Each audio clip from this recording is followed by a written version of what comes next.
2 continents, 1 city. And somehow, it feels like stepping into 10 different worlds at once. That's Istanbul. A place where East collides with West so naturally, you stop noticing where one ends and the other begins. In the early morning, the sound of the call to prayer drifts across the skyline, while ferries glide through the foggy Bosphorus. Rooftop cafes slowly wake up above streets, already packed with life.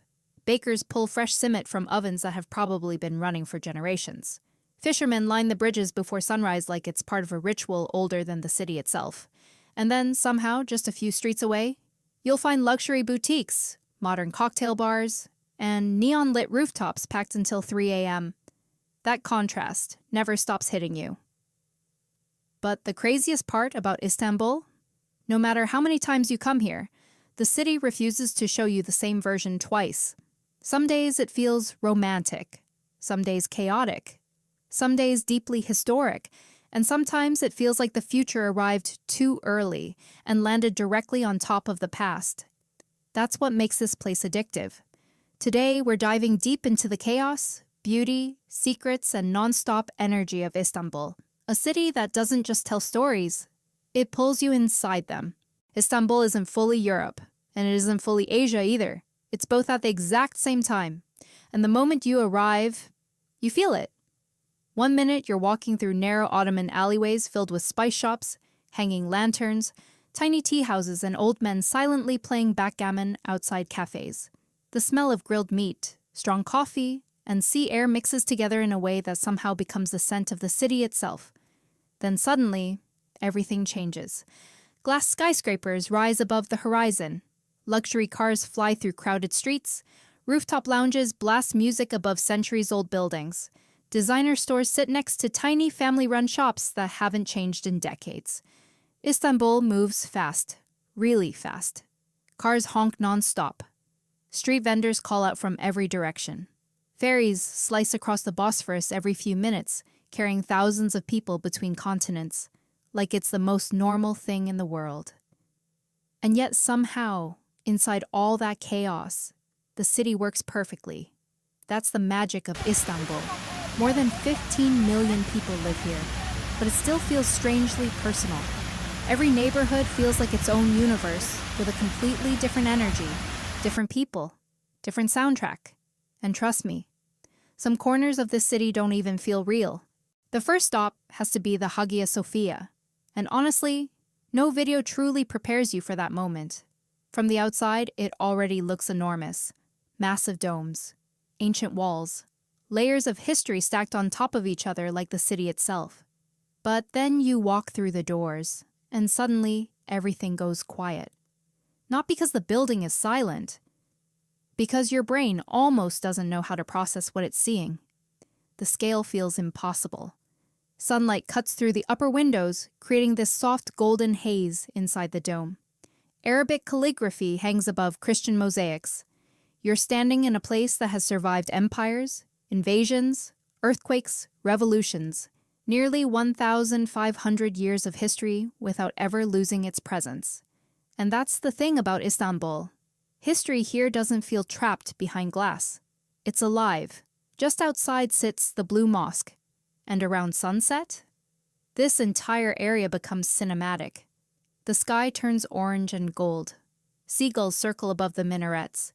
The evening call to prayer echoes across the city while hundreds of people slowly gather in the square. For a few seconds, Istanbul feels frozen in time. But the real soul of the city? It's not only in the famous landmarks, it's in the streets between them. Get completely lost inside the Grand Bazaar. And I mean, truly, lost. This place feels less like a market and more like a maze built to overwhelm every human sense possible. Thousands of tiny shops packed into endless corridors, lamps glowing in impossible colors. The smell of leather, spices, perfume, roasted nuts, fresh coffee, all hitting you at the same time. Shop owners pull you into conversations before you even realize what's happening. 1 minute you're looking at carpets, 10 minutes later, you're drinking tea with a stranger while negotiating over handmade ceramics you never planned to buy. You're not shopping anymore. You're surviving sensory overload. Then there's the Bosphorus. And honestly, seeing Istanbul from the water changes your entire understanding of the city. The ferries here aren't tourist attractions, they're everyday life. People drink tea on board while crossing between Europe and Asia, like it's the most normal thing in the world. Meanwhile, around you, palaces, giant mosques, luxury hotels, modern skyscrapers, and old wooden Ottoman houses all line the coastline together like scenes stitched from completely different centuries. And somehow, it all fits. Especially at night. Because once the sun goes down, Istanbul becomes addictive. You don't just eat in Istanbul, you experience food here. The mornings start with fresh simit sold from red street carts on nearly every corner. Crispy outside, soft inside, perfect with Turkish tea while the city slowly wakes up around you. And tea here? It's basically part of the culture's DNA. Every few hours someone offers you another glass. In shops, on ferries, inside markets, sometimes completely for free. Then the nights arrive, and the food somehow gets even better. Late-night kebabs sizzling over charcoal, fresh seafood near the bridges, tiny hidden restaurants packed with locals at midnight like the evening is only getting started. And yes, Turkish baklava absolutely deserves the hype. But what surprises most visitors isn't only the food, it's how alive the city feels after dark. At 2 a.m., Istanbul still moves. Around Galata Tower, music spills from hidden bars and rooftop lounges tucked between old apartment buildings. Groups of friends sit outside for hours, drinking coffee, smoking shisha, sharing small plates, talking like nobody has work the next morning. Nobody seems in a rush to leave. And then there's the hospitality. You ask someone for directions. They don't point. They walk with you. You stop at a tiny shop for 5 seconds. Suddenly, you're sitting down drinking tea with the owner, while he tells you stories about the neighborhood. Istanbul can feel chaotic at first, loud, fast, overwhelming. But once the city opens up to you, it becomes incredibly hard to leave behind. The cats. Seriously, nobody talks about them enough before visiting Istanbul. They're everywhere, on cafe chairs, inside bookstores, curled up on motorcycle seats, sleeping peacefully in luxury hotel lobbies like they personally paid for the room. And honestly, they kind of run the city. What surprises people most is that nobody chases them away. Shop owners leave food outside for them. Restaurant staff casually step around sleeping cats during dinner service. Locals stop to pet them, without even breaking conversation. In Istanbul, cats aren't treated like stray animals. They're part of the city itself. And somehow, they perfectly match the energy here.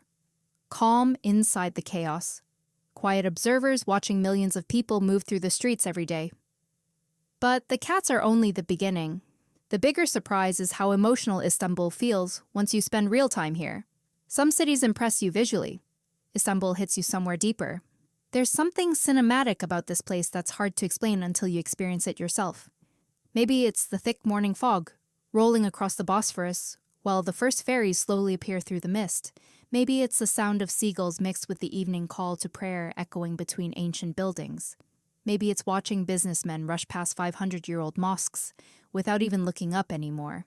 Or maybe it's the contrast that never stops happening around you. Ancient history and modern chaos existing at the exact same time. One second, you're standing inside a centuries-old market drinking tea from a tiny glass cup.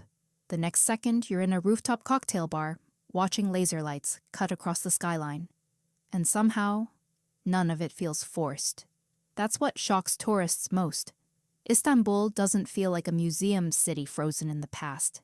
It feels alive, messy, loud, emotional, unpredictable. The city constantly changes mood depending on the time of day. In the morning, it feels peaceful and nostalgic. By afternoon, it becomes intense and chaotic. At night, it transforms completely into something electric. And long after people leave, Istanbul stays in their heads, not always because of famous landmarks. Sometimes it's smaller moments. A ferry ride at sunset, the smell of chestnuts on a random street corner, rain hitting old tram tracks, a stranger handing you tea for no reason. Those are the moments people remember. Absolutely. Not because it's perfect, because it's unforgettable. Istanbul is loud, messy, beautiful, overwhelming, addictive. It challenges you sometimes. The traffic feels insane. The streets feel endless. The crowds can exhaust you. But then suddenly, out of nowhere, the city gives you a moment so beautiful that you forget every stressful second before it. That's the trap. Istanbul keeps rewarding your curiosity. It's the kind of place where one random street can become your favorite memory from the entire trip. A hidden cafe, a rooftop view, a conversation with a stranger, a sunset you didn't plan for. And the strangest part? You never fully see Istanbul. No matter how long you stay here, the city always feels bigger than what you managed to experience. There's always another neighborhood, another hidden rooftop, another ferry ride, another story waiting somewhere behind the next corner. That's why people keep coming back, again and again and again. Because Istanbul never reveals itself all at once. It makes you chase it. And honestly, that's exactly why people fall in love with it.